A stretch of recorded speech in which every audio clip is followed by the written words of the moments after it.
In a live action movie, the director goes out and shoots lots of film, typically between 10 and 100 times more footage than will end up on the screen. And then they take it all into the editing room and they build their movie in the editing room. And that's why, sometimes you see a movie and you go, that stunk. Didn't they know it? Well, the answer is yes, they did, but they knew it too late. They knew it in the editing room and they go, oh, Jesus. And by the time they knew it, the actors were gone, the sets were down, they ran out of money, and they had what they had and they made the best movie they could. So in animation, it is so expensive that you cannot afford to animate more than a few percent more than is going to end up on the screen. You could never afford to animate 10 times more than is going to end up on the screen. So how do you do it? Well, Walt Disney himself solved this problem decades ago. And the way he solved it was he said, we have to edit our film before we make it, not after. Well, how do you edit a film before you make it? Well, you get your story team together and you do storyboards. You do these little pictures for every key scene. But that wasn't enough. Then what he did was he actually photographed them on film. He filmed each picture, of which there are, thousands. And then he got he got scratch voices, people around the studio to do the voices, and he'd even put in some scratch music. And then he could watch his movie.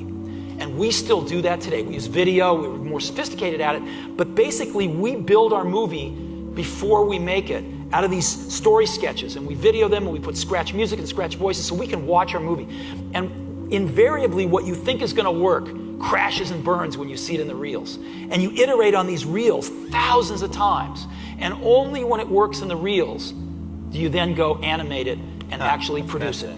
And so, in Hollywood, one of the most popular sayings is, the story is king. But it turns out it really isn't. Because when push comes to shove, when a movie's in production and there's a lot of mouths to feed and they're waiting for stuff to make, and the story's not working, almost everybody says, well, we just have to make the movie.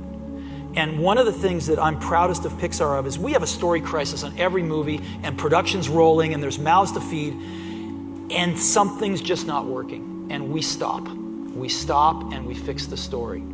Because John Lasseter, who's one of the founders of Pixar, he really instilled a culture of story, story, story.